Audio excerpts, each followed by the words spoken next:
Tired of feeling tired? Done with diet culture? Overwhelmed by conflicting nutrition and fitness messages?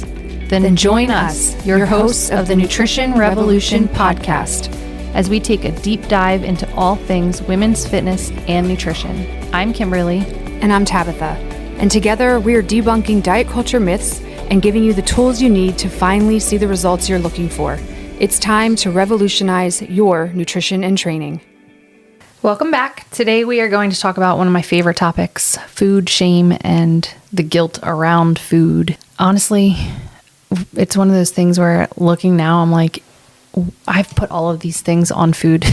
Like as a teenager, I made food the bad guy and gave it morals and all of this like weight. I allowed food to have such a bigger role in my life than it ever needs to have. And so I think that a lot of our listeners who are struggling with nutrition and how to eat, and I hear all the time, I know how to eat, I just don't do it.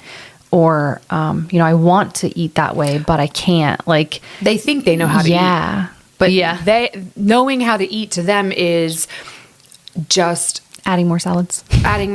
Yes, exactly. Never having joy or satisfaction in your meal. So that's somehow that's bad. Yeah. So breaking free from food guilt and finding food freedom. It's a real thing. Yeah. I have a family member who does not have any kind of emotional attachment to food at all.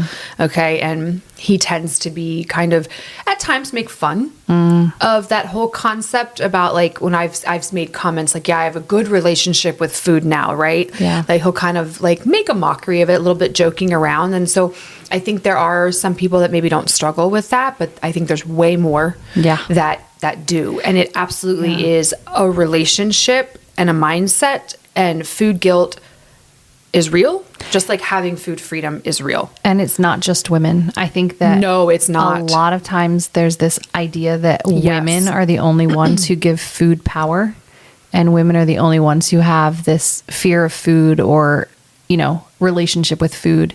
It is not just women. No. I have met so many men who have and carry guilt and shame with food, or who use food as a stress, de-stressor. Yes. And so I want to make that clear. It is not just an emotional woman thing that we need our chocolate during our cycle. Like it is. It's a human experience. Yeah. It's a part of being human. I have spoken with men that are like, it's either 5 Snickers bars or I don't touch a Snickers for months. Yeah. Like what? Yeah. You mean there can't be any in between? No. Like that's really sad and scary. Yeah. I mean, my dad actually, I think struggles for sure with mindset and, food freedom. I mean, it is very much all or nothing. It is an entire container of Breyer's ice cream, or it is nothing for months. Yes. Yeah. No ice cream at all. Yeah. Either all protein and not a single carb, or all the sugary, junky carbs. Like there's very little in between. So it's a real thing. Yeah. It's a human condition. Yeah. Something that we all are going to deal with. Yeah. I think for me, in like my formal education and training, I have had some like psychology of eating training and classes, the idea of the morality of food, right? So assigning labels like food being good or bad, a cheat meal, right? Yeah, the verbiage that we're using around our food. Right. Those key ideas. When we assign morality and value to food, we internalize guilt and shame. So instead of doing that, right, start labeling foods for what they provide. I think that's a good starting point, because it really does start with how do we view that food as bad, as good, right? Because eating a cookie doesn't make you unhealthy, just like eating a salad doesn't make you healthy. Right. Right? Yeah. Like there's a balance there. Cookies don't make you bad. Salad doesn't make you good. Both can fit into a healthy life. But thinking of foods more along the lines of what they can provide: fuel, nutrients, but also comfort, joy, satisfaction. Yeah. Those are all real things too, that are part of the human experience. And eating is an emotional thing as well as a physiological, right? So I think about, well, we're coming up, here we are, it's October. Yeah. We're coming up on the quote eating season. Yeah. You know? Yeah. Halloween, Thanksgiving, Christmas, and New Year's. Are you going to Thanksgiving dinner and there's not going to be food? Yeah. No. I mean, you go to a birthday party, there's food and drinks. You go to a tailgate. I feel like every event has food. Like food is genuinely like the focus around. But it brings all us of these together. Events. Right. Brings us together. But in fairness to the human experience, food is the focus of life. If you don't eat, you die. You starve to death eventually. Yeah. Okay. And Right. that timeline looks different for each of us. Yeah. But food is essential to life. Therefore, make it good. Love that quote. Yeah. So it's not like we can spend so much time and energy fighting it or learning to work with it and harness the power of it for our benefit.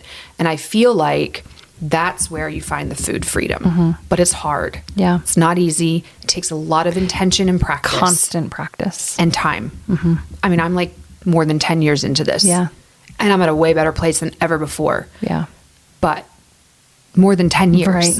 into the journey Yeah. of learning, you know, healthier coping strategies for emotional response versus just eating. Yeah. Learning to view food as fuel and nutrients and also as comfort and satisfaction, but not in a good versus bad Right.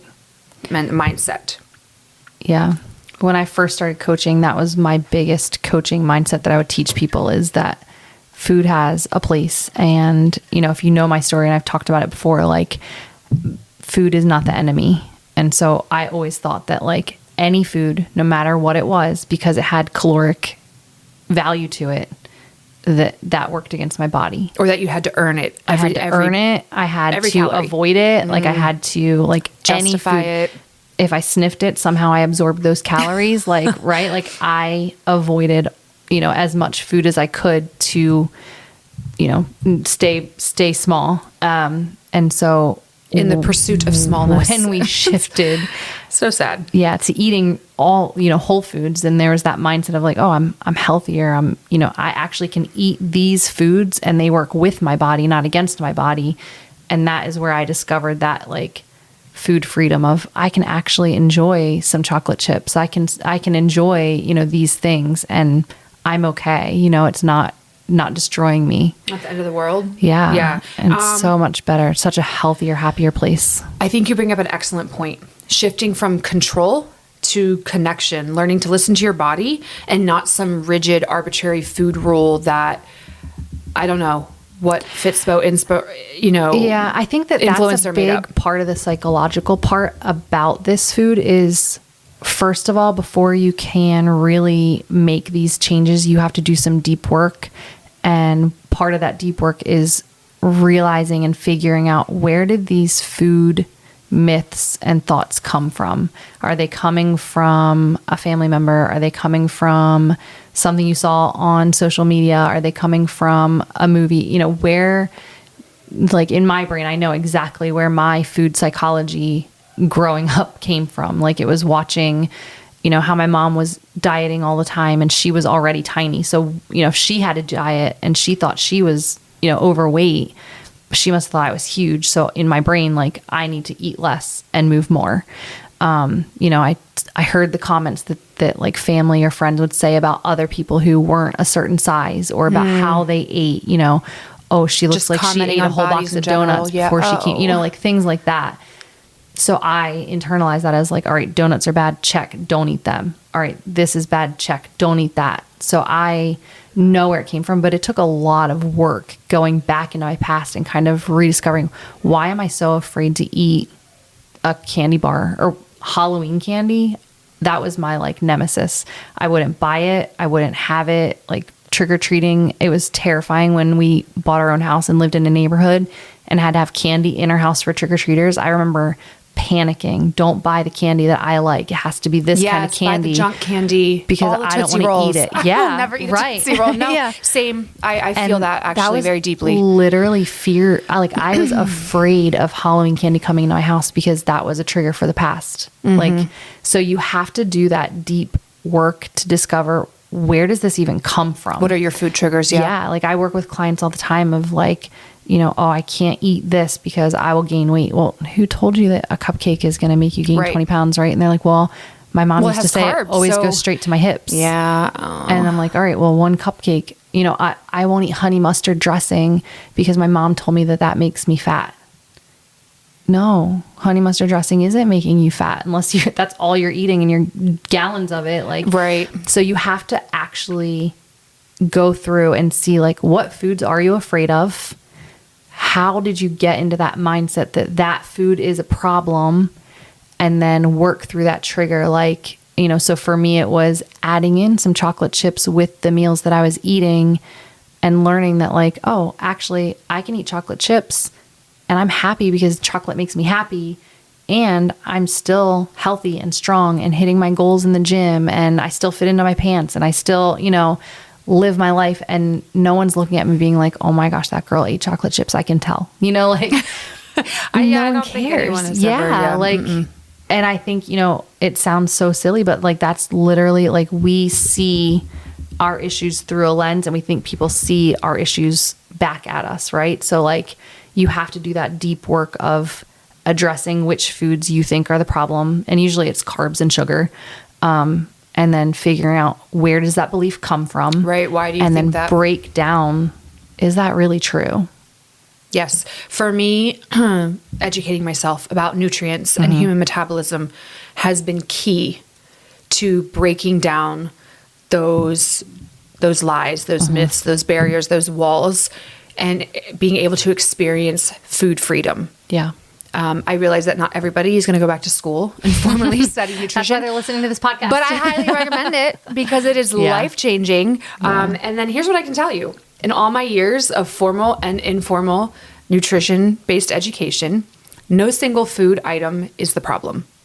In fact, it is the combination of everything that we eat and drink and consume that creates our dietary pattern that is going to have the greatest impact on your overall health and on the size of your body or your weight, how much adipose tissue that you have on your body. I think getting to your point, figuring out those triggers and those experiences in your life that have shaped your view on food is so essential. And it's a non-negotiable part of the work. And that if you're not willing to do that, you can work with every nutritionist, you can do every diet, you can get on any GLP-1, and you're still going to end up feeling stuck and struggling and yo-yoing until you're willing to unlearn old habits that don't serve you, or not even old habits, unlearn misinformation. Yeah, it's just diet cultureisms. Right.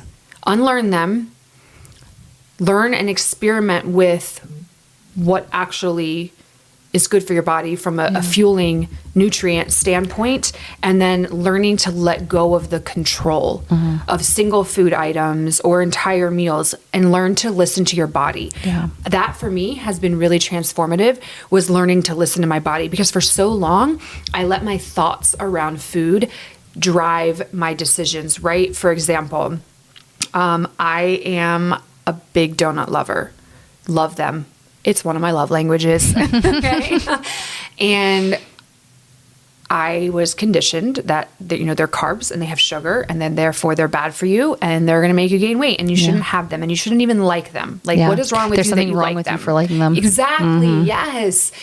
And so for years and years, when I would give into the donut, notice I'm saying give into the donut. The donut is an inanimate object. You. Why? But it literally is controlling your brain. I would give it into the donut, and it couldn't just be one donut. It had to be 4. Yeah, because if you're going to eat it right now, right, might as well eat them all. Have them all, move on, and then I'll be done with the donut. That was me with the little Debbie Christmas tree cakes. Oh, yeah. I loved a fudge round. Oh man. Okay. Yeah. So then I would try to spend this time controlling that desire to have a donut. Right. Right? It's a losing battle. Yeah. It's literally trying to hold water in your hands. And then being like, oh, I have no self-control. I'm horrible. What's wrong with me? Yes. So when I really started, looking at the root of my thoughts, but also learning to reconnect with my my body's cues and not rigid food rules. So am I actually hungry? Am I really full? Am I feeling something right now and a certain emotion that's driving me to want to go get Oreos or donuts or whatever it might be, right? And then starting to really listen to those cues, internalize them, sit with them, and then figure out what it was that I really needed. That's when, and like trusting my body to give me that valuable feedback, right? Because our bodies are so smart, so intuitive, and they will tell us what it needs. We just have to be willing to stop and listen and then know what we're listening for, right? Because your body's not the enemy. Yeah, and it's your guide. Some people don't even know where to start when we say listen to your body, and it's like, I don't know, my body says I want a donut, so like that's what I want, because they're not in touch with their body. Your body's not telling you that. Your emotional responses are. Yeah.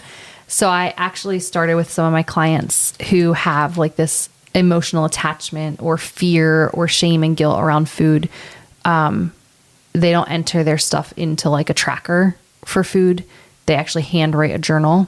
And sometimes it's one that I give them, or it's one that they, just like a paper journal that they have. And one of the things that we do for their journaling is they will write, I ate this, this, and this. And sometimes they would hand it to me and I would be like, oh, you have guilt and shame around food. And they're like, well, not really. And I'm like, then why'd you put sad faces next to it every time you put a piece of cake or you put, an Oreo? You literally shamed yourself. And I didn't even read it yet. And they're like, oh, because I know those are bad foods. And so we would take that, and now whenever they write their journal and do like their food stuff, I actually have them take a couple minutes and think about like the emotional side of it. I ate this. How did that make me feel? And having them call it out so that they realize like there was a pattern and a trend. And then that way we can start breaking down that habit. And it was a huge difference, because when we have that emotional attachment to food, sometimes the calories are the attachment, right? Like, so we're looking at, oh, I ate 2,000 calories and now I feel guilt and shame because I should only be eating 1,200 calories, whatever that number is in their head that they have. Sometimes the food trackers were actually making it worse. So actually physically writing out the things that they have and then taking that pause to reflect on their feelings surrounding that food helped them listen and find their intuitive side of it. Does that make sense? Yeah, no, I love that. Yeah, absolutely. So I don't have clients do journals, but there's, cause I app based, but they have comment sections. And every time that I get a comment that's like, okay, I had a bad day, I had an off day. I'm like, no, you didn't. You had a day. You had a day. Your next meal is your next choice. You are having human experiences, right? You didn't have a moment of weakness when you went for the Danish with your Starbucks order. Yeah. You just had a Danish. Yeah. Did you enjoy it? Great. Move on. Right. Move on. You also paired it with other nutrient dense foods throughout your day. Yeah. So you got in adequate protein. You had fruits and veggies with every meal. Like that's a win. Yeah. Right. So I think that feeds into the idea of words matter. And that's a big thing in my coaching with my clients is your words about the foods that you eat matter. Your words about your meals and when you're eating what, a lot of people, or they'll be like, I'm on vacation. I know I'm struggling or whatever. And it's like, no, you're not. You're on vacation. You're having a great time. Just do your best, but also enjoy when you're on vacation. So our words matter. And when we use words like, that's a bad food, that's an unhealthy food, or that's a cheat meal, it's implying that you're doing something wrong. So you're literally internalizing this negative like feedback that it's and turning it into an issue of morality. Yeah. Good versus bad, when it's not. It just is. Food just is. Inanimate, sitting there. No thoughts or feelings, just being a banana, being a donut, being an Oreo, being a steak. What power are we giving it with the words that we're using, right? So I'll reframe it with my clients and be like, no, you're choosing to enjoy food intentionally. Yeah. You're not sneaking it in or needing to make up for it later. There's no atoning for that. You don't need to do that. Right. Right. Yeah. And having that statement, I chose to, is really important too. Yes. Because it implies like you made that choice. It wasn't just like an accident. Like you chose to. I chose to go on vacation and enjoy, a couple extra drinks or a couple extra whatever. You chose to do that, and that's okay. Mm-hmm. Yes, I agree. And releasing your make up for it mentality is really important. Another piece of the puzzle here. So I don't know about you. I'm guessing it's probably the same. I come across a lot like, okay, I went off the rails this weekend because there was a birthday party and a family barbecue and an anniversary and whatever else, all crammed into one amazing weekend. I always start with that too. I'm like, wow, you have such a fun, full life that you got like all these really fun things this weekend. That's awesome, right? So reframe it right away. Right. It's life and it's exciting and it's fun. But because you have that, now you're telling me that you're going to get an extra workout and you're going to do low carb all week, or you're not going to have any added sugar. So you're doing this like guilt-driven compensation. Yourself. Yeah. Yeah. This compensation that's guilt-driven, keeping you stuck in the cycle, because then you're doing that for a few days and then you're like, well, this sucks. Yeah. This is no way to live this. No fun. And then the weekend's here again and you're like, oh, thank God it's the weekend. Like, you're always going to have a party. Yes. A birthday, an event, a vacation, whatever. Especially if you have kids, man. My life is and family. Living out of my car. If you're blessed to have family and kids, there will always be a birthday, a holiday, a gathering, a celebration. Yeah, so you have to choose. You either live in negative and guilt and shame for all of that, or you deprive yourself for all of that, or you find a healthy balance where you can say like, yeah, I ate really protein-packed meals, and then I allowed myself, I chose to eat 2 Oreos with my kids. Like, yeah. Food freedom means you don't owe your body punishment or penance, I guess I should say, for enjoying food. Right. And enjoying your life. But it takes work. It takes, you hit the nail on the head earlier, starting with acknowledging the root of the thought. Mm-hmm. Where does that thought come from? Why do you have it? And then is that thought true or not? Yeah. And I can guarantee you, if you're sitting here saying donuts are the reason you gain weight, false. Weight gain is a multifaceted, very nuanced part of life, I guess you could say, experience that has more to do with activity levels and dietary patterns and habits than one single food. Mm-hmm. Yeah. So can't change a thought if you don't notice it first. So taking that time to notice the thought, sit with it, identify it, kind of root it out, and then work with it, reframe it. Yeah, change that wording. Yeah, spin it into something that's positive. Yeah. Is really essential to moving forward on the path to experiencing food freedom and giving up that food guilt. Yeah, I mean, because there's room at the end of the day. One of the really like transformative pieces here is that there's room for both in a healthy, balanced diet. There's room for nutrient-dense foods and your fun foods. Yeah. And that's actually, so that's the key word that I use with my clients. I don't call it junk food, because even that junk, like that's a negative connotation. Negative. Or like cheat meals. I call them fun foods. Yeah. I call it fun foods. That's a positive. Right. Right. Yeah, just making it normal. It's just normal. It's taking away any guilt or shame. Yeah. It's normal. It's a fun food. And there's room for both. Yeah. Health includes your happiness, not just your macronutrients. Right. I think one of the things I started doing with my clients, or like social media in general, is sharing that like I eat chocolate, I eat snacks, like I eat just like normal. Yeah. Everyday foods. Yeah. Nothing's really off limits. Oh, I thought you would only eat like fruits and veggies and nuts and berries. Like, yeah. No, like I'm normal. Like we're normal. Yeah. We just eat whatever we want. Like at Halloween, I'll have some candy. Like we're normal. And so, but it takes a lot of work allowing yourself to eat that without feeling the guilt and shame. And even still, like there's sometimes where I will eat something and be like, oh, I shouldn't have. And then I have to sit for a second with my thoughts and be like, no, like my kids are sitting here, we're hanging out, we're watching a movie and, I don't want my kids to ever see me being on a diet and not allowing me to have any of that. So like, no, like this, I chose to eat that and it was dang delicious and I'm going to enjoy it and I'm going to tell people how delicious it was. And especially now my kids are into baking. So they're baking all sorts of stuff. So I have to try Baking up things, yumminess. right? And, you can't just live in this fear of food or in this constant, I shouldn't have, I was bad, I ate this and I'm, in trouble now, or, punishing yourself. Like that's just no way to live. So it's really essential and valuable and honestly freeing to do that hard work and enjoy just living and eating the way that you want, the way your body feels like it should eat. Yes, I agree 100%. You said should.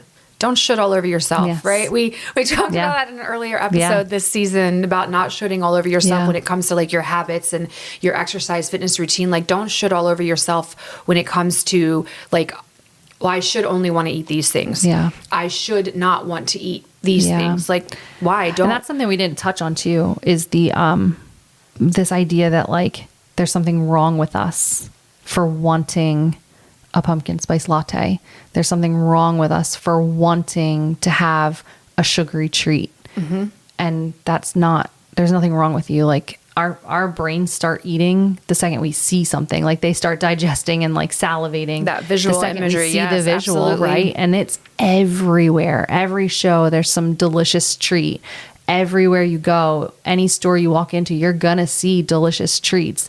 And so like, there's nothing wrong with you for wanting to try that or wanting to enjoy a treat. I remember feeling so guilty. Like, what is wrong with me that I love sugar? And, what is wrong with me that I want to have this? Spoiler, there is nothing wrong with her. There was nothing wrong with me. I was just normal. Like, I was just normal. Yeah. And, I spent so many years thinking like, skinny people must not like sugar, right? Like that is in my brain. And that was something I had to deal with of like, that's not true. Like people like sugar because it's everywhere and it tastes good.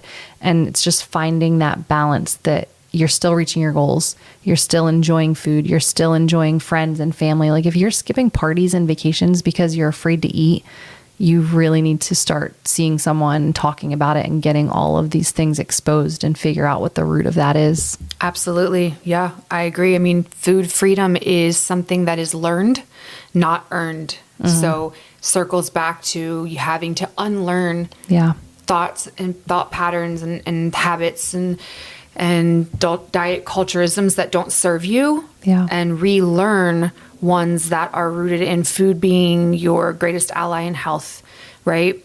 Nutrients over calories, strong over skinny, to find that food freedom. And it takes time. Like there's going to be slips. Mm-hmm. There's going to be 2 steps forward, 3 steps back, and then so on and so forth, into old thought patterns and behaviors. And the work is in responding differently, not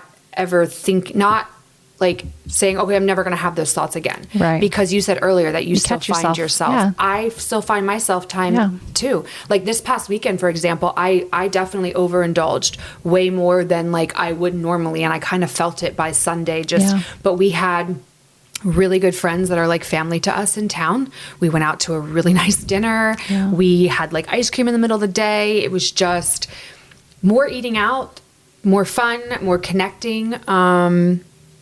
But what I'll say is, I know that I've made progress because the thoughts of like, oh, I shouldn't have done that, or oh, I overindulge, which those are guilt, shame thoughts. Mm-hmm. They didn't last days. They lasted minutes because I stopped the thought and I was like, wait a second. Look at the circumstances. Yeah. Had good friends in town that I haven't seen in a while that I love dearly. We celebrated. We had fun. We connected. We enjoyed life and had a great weekend.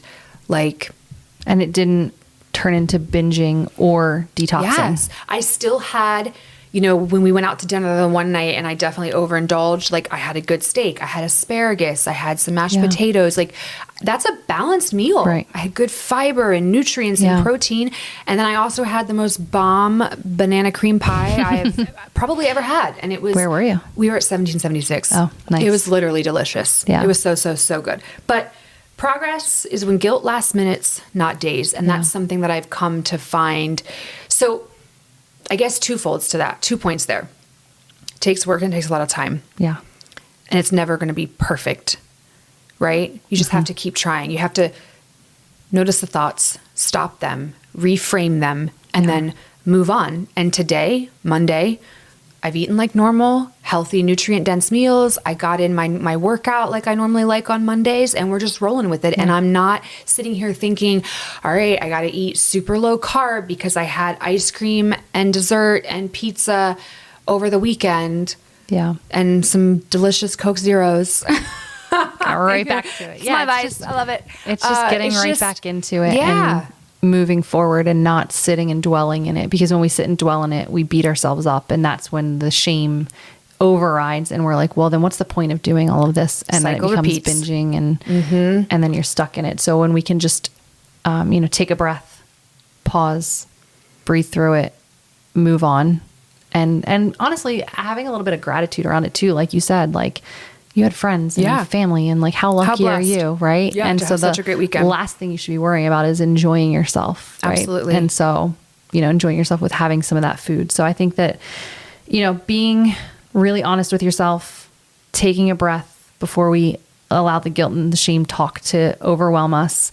And then if you really know you're struggling with it on a really deep level, finding someone to talk to and start addressing some of those deep issues is really, really important. Yes. And I'll add one last thing. The real power is in food freedom, not the guilt and the shame. Thanks for spending your time with us. If you found this podcast helpful, we would love for you to share it with your friends and family. And don't forget to subscribe on your podcast platform. If you have nutrition or fitness questions you want answered on future episodes, we would love to hear from you. You can submit these questions to our email, thenutritionrevolutionpodcast@gmail.com, and follow us on Instagram @thenutritionrevolutionpodcast.